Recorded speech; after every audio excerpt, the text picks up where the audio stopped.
Before we get started, please go over to Amazon.com and grab a copy of my book, Education and Justice. If you have an African-American son in public school, you need this book because I teach you the many ways that public schools mistreat African-American boys and what you can do to help your son. So go over there and get your copy immediately.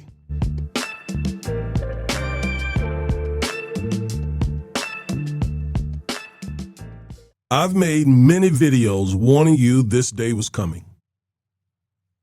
All of this was avoidable had people supported Kamala Harris. I don't care what your beef with her is all about. We would not be going through this. She would not be attacking black and brown people. Had she won, African-American people would not be almost experiencing PTSD on a daily basis from all of the anti-blackness that comes from Trump and MAGA. And it's going to get worse. Hey, family, do you believe in the work we're doing? Does our content speak to you? Do you appreciate our in-depth legal analysis and political commentary from an African-American perspective? Do you believe it matters to our community? Then don't just watch from the sidelines. Please click that membership button and become a member of the 2% Club today. That's right, we need just 2% of our subscribers to become channel members.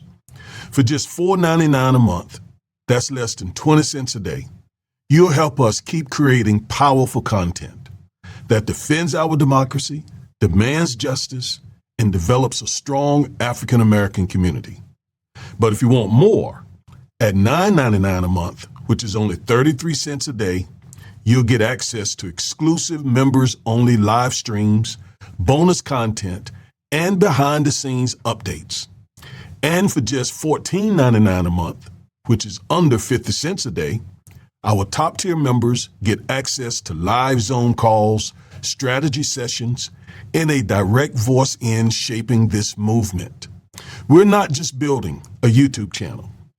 Folks, we're building a movement based on righteousness and justice, just what our community needs in a time of disinformation and division. So if you believe in what we're doing, click the membership button and join now. Become a member of the 2% Club today. Let's build something powerful together. All right, so Trump's using a non-factual premise to take over D.C. What is that non-factual premise? That the city is overridden with crime.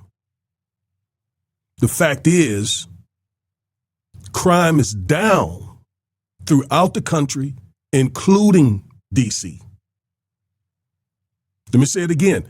Crime is down across the country, including D.C. Crime has been drastically dropping since the 90s. There is no crime crisis in this country. There is crime. In certain communities, like the African-American community, experiences a lot of it. But it is a false premise, a subterfuge, to say that the National Guard and the military are needed in D.C. or any other American city. The data disproves that. So today is an infamous day, August 11th, 2025, because everyone knows that Donald Trump has announced that he's taken direct control of Washington, D.C. Yes, this is not a dream. This is not a nightmare. It is real. It is a legal takeover of the nation's capital. So let's go watch a clip of Trump making that announcement. I'm announcing a historic action to rescue our nation's capital from crime, bloodshed, bedlam, and squalor, and worse. This is Liberation Day in D.C., and we're going to take our capital back. We're taking it back. Under the authorities vested in me as the President of the United States, I'm officially invoking Section 740 of the District of Columbia Home Rule Act. You know what that is? And placing the D.C. Metropolitan Police Department under direct federal control. All right, so you heard it there yourself. And there were a lot of other things that he actually said that I don't care to play. I just wanted you to hear him state what he is doing, okay? And once again, I want you to keep in mind that D.C., like the rest of the country, is experiencing a sharp decline in crime, including violent crime. And that's been the situation for the last 30 years. Now, again, there is crime. Don't misunderstand me. We see crime happening all the time. And by the way, it's not just where blacks are, as Trump has said in a previous video. He has said most of the crime occurs in black communities.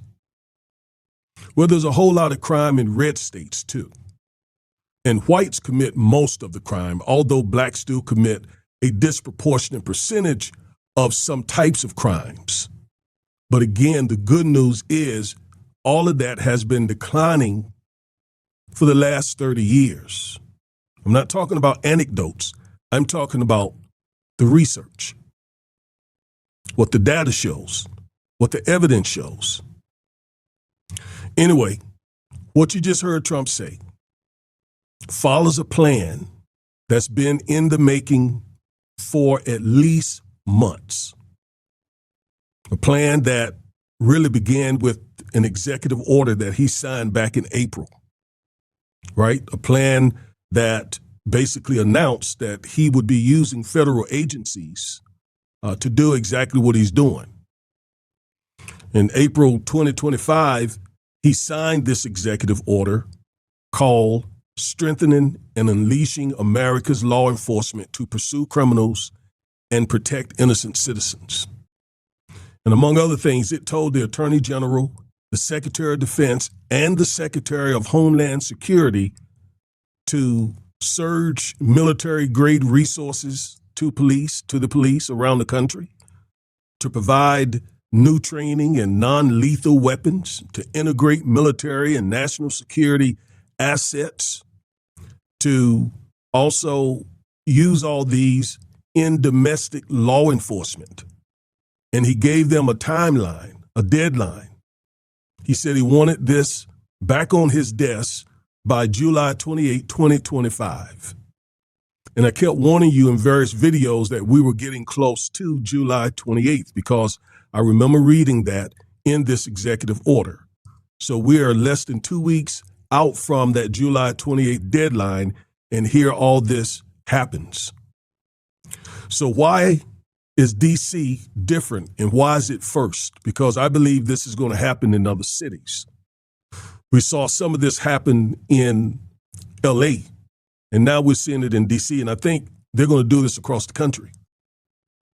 But regarding D.C., remember, D.C. is not a state. The Constitution's district clause gives Congress complete authority over the District of Columbia, Washington, D.C. Great place, beautiful place. I have a lot of friends and college classmates and so forth and family who live in that DMV area. But anyway, Congress has given the president powerful emergency tools to use at his disposal. So that means Trump does not need the mayor's permission to act.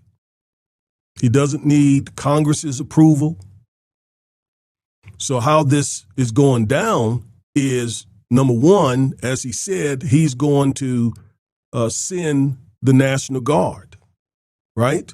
And the law gives him the authority to do that. And he's, as he announced, is going to take control over all of the police law enforcement in D.C. Now, regarding the National Guard, Title 10 U.S.C. Section 12406 gives Trump the authority to activate the National Guard. Now, he doesn't have to federalize the Guard in D.C. because it is already federalized. So he's actually, if you will, activating it. But when I look at this statute, I don't see the grounds for him to actually do that, okay, to activate the National Guard. So I believe this will be litigated. I believe the folks who run D.C. will be filing a lawsuit to litigate this. So that explains how the National Guard is in play. Let's look at how he is going to take over or has taken over the Metropolitan Police. Well, as you heard him say, it is pursuant to D.C. home rule that allows him to do that. It allows him to take control of the Metropolitan Police in an emergency. And he has declared a public safety emergency. All right. And by doing so, he has removed control over D.C. from the mayor, and it's now in the hands of the Attorney General, the U.S. Attorney General, Pam Bundy. All right. She's in charge of the Metropolitan Police Department. All right. That brings us now to the fact that he's also flooding D.C. with many federal agencies, including the FBI, the ATF, the DEA, Park Police, and other agencies. And they don't need local approval to do so, because that D.C. area, a lot of it is federal territory. All right. Now, in terms of the military, the executive order that Trump signed back in April cleared the way for the military to be at least supportive of what he's doing. All right. Now, there's some nuances that I'm going to share in just a moment. But yes, when you got law enforcement being used the way that Trump is using it quite often, and we've seen him do this before, he wants to connect military resources and personnel to help him do just that. All right. It sort of sets the stage for a police force with militaristic capability. And he said every bit of this in this executive order. But there is the Posse Comitatus Act, and it prohibits the use of the military here in America for law enforcement purposes. Okay? Unless he also invokes the Insurrection Act. And there is no basis for that. But he may do so. And as I said, this will all be litigated in court. I'm sure the D.C. officials will file suit. So with all the aforementioned activity, Trump is essentially, as he announced, overriding local authority, and he's doing so far with very little pushback. We have not seen the mayor just yet. Maybe she has made a statement and come out and said something since I've been doing this video. But by him combining his April executive order, activating the Guard, and using the powers that he has under the Home Rule Act, he has essentially sidelined, if you will, the mayor and the city council, as well as, other local leaders. So now they really have no authority over public safety. And once again, this doesn't surprise me. This doesn't surprise me at all. I told you that this would happen. They laid it out in Project 2025, first and foremost, and then via executive orders, he said what he was about to do. Now, many of you have said, well, his executive orders are not legal. No, that's not true. There are limitations on his executive orders. For example, he can't amend the Constitution. He can't override a law that Congress enacts. But in terms of the federal government, those federal agencies and their rules and regulations and so on, in regards to other presidents' executive orders, it is legal. He's able to rescind those others. He's able to revoke those other executive orders. He's able to, basically, he is the chief executive officer of the United States government. So his executive orders are legal. He has the executive power of the United States of America. And it is an executive power that SCOTUS has enlarged and has protected by giving him absolute immunity. They're basically rubber stamping almost everything he does. And it's not just SCOTUS, but other federal courts and judges throughout the federal judiciary. I got a very, very important video coming out about Trump judges. Okay? So even the lawsuits that I'm sure that are coming, look, take it from me, a practitioner. Courts can be very slow. Very, very slow. It can take some time. And by then, things are already done, oftentimes, unless you are able to get in court and get some sort of an emergency injunction, some sort of a stay or something like that. It takes a while for the wheels of justice to grind. And then again, once more, Trump was able to put a lot of judges on federal benches when he was in office the first time. So a lot of them are rubber stamping a lot of what he says. So yes, once those troops and police officers and federal officers are deployed, reversing this takeover is very, very hard, very difficult in the short term because of the slowness of the judges. And then some of the judges, again, are going to do what? They're going to rubber stamp what he's doing. So what is this and why is it happening? To be blunt, this is authoritarianism, imposing fascism to protect white supremacy. Want me to say it again? Let me say it again. This is authoritarianism that is imposing fascism to protect white supremacy. Third time, this is authoritarianism imposing fascism to protect white supremacy. And why is it happening?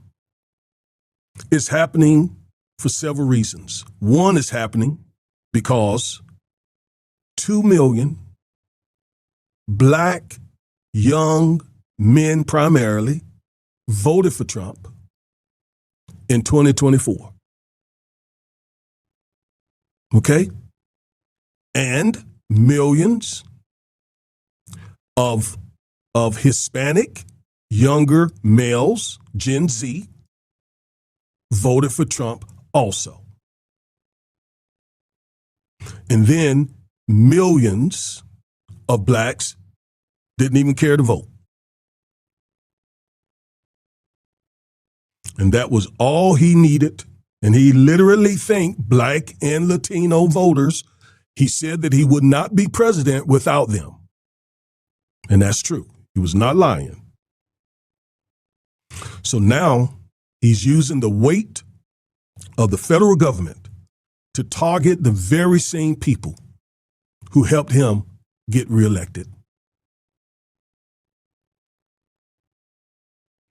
And what drives him and MAGA and the GOP is fear of losing the country and the desire to prop up, to protect, to preserve white dominance, white supremacy, white male hegemony. I mean, these are people who use the Bible to justify much of what we're seeing right now. And as a minister of the gospel of Jesus Christ, I'm telling you, they're misusing scripture. I got a video coming out about that as well. So what can these groups who helped Trump get reelected do to correct their wrong? Is show up big time in 2026 midterms. What can they do, this crowd? And I guess I should say the first thing they should do is stop listening to the pro-black imposters. who play both sides of the fence, who on one hand will say, look at what Trump is doing. It's bad, it's bad, it's bad. But then on the other hand, they helped him get reelected by telling people not to vote for Kamala and attacking Kamala. So they are playing both sides of the fence. And a lot of their followers don't have the critical thinking skills to say, wait a minute. You encouraged us to vote for him or not to vote for Kamala. Now you're complaining about what he's doing? That's why I call them pro-black imposters. Pro-black, but they're real imposters. Try to make you think they're down for the home team, but they're really down with the other team. So stop listening to that crowd and gear up to go vote in November of 2026. And that's assuming that we will even have an election. All right. We're living in dark days. Things are going to get darker. I'm just here to tell you. Not trying to scare you, but neither am I an entertainer. I don't know how to make it sound any better. I wish more had listened to me throughout 2024 and took this election more seriously by voting against Trump. Right? I wish that had happened, but that didn't happen. And so now the problem has metastasized. It has gotten worse, and the solutions are a lot more scarce and few. So it is the midterms of 2026 that we must focus on. All right? I am Reverend and Civil Rights Attorney Augustus Corbett. Thank you for watching this video. And as always, stay woke.